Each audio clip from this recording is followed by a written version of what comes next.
আজকে দুপুরের খাবারের মেনুতে আছে আলু ভর্তা, তারপর এটা হচ্ছে লাউ শাকের ভর্তা, এখানে হচ্ছে মাছ আলু দিয়ে, তারপর টমেটো দিয়ে, পেঁয়াজের কলি দিয়ে ভুনা। তো আমি প্রথমে লাউ পাতা ভর্তাটা ট্রাই করব।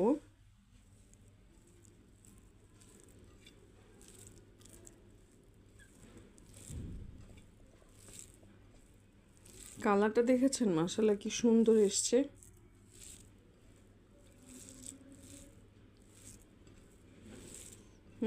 পুরা ভাতটাই সবুজ হয়ে গেছে মাখানোর সাথে সাথে, সবুজ কালার তাই সবুজ হয়েছে। বিসমিল্লাহ।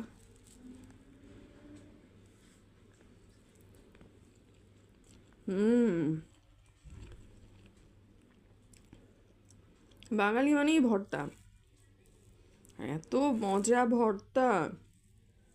লাউ শাকের ভর্তাটা যে এত মজা হয়েছে, জাস্ট অতুলনীয়।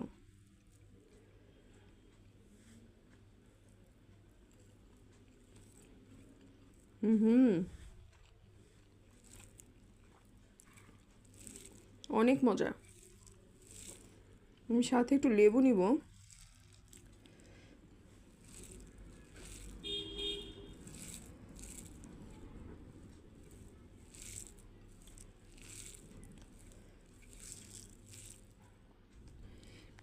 আলু ভর্তাটাও কিন্তু অনেক মজা, আমি একটু মিক্স করে মাখাই দেখি তো কেমন লাগে। আলু ভর্তা লাউ শাকের ভর্তা মিক্স করে খাচ্ছি। মাছের তরকারিটাও ট্রাই করবো ইনশাল্লাহ। এই যে মিক্স, দুই ভর্তা একসাথে মিক্স।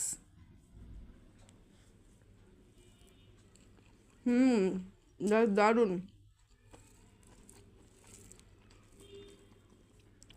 অনেক মজা। ভর্তা ভাত দেখলেই মাথা খারাপ হয়ে যায়, সত্যি কথা। আপনি যতই পোলাও কোরমা খান না কেন, ভর্তা ভাত কিন্তু একটা শান্তির জায়গা আলাদা একটা। আর বাঙালি মানেই ভর্তা ভাত, মাস্ট বি। তো সবাই ভালো থাকবেন, সুস্থ থাকবেন, বেশি বেশি করে খাবার খাবেন। শীতের দিনে ডায়েট করার কোনো দরকার নাই। আমাদের জন্য বেশি করে দোয়া করবেন, লাইক কমেন্ট এবং সাবস্ক্রাইব করতে ভুলবেন না। আসসালামু আলাইকুম সবাইকে।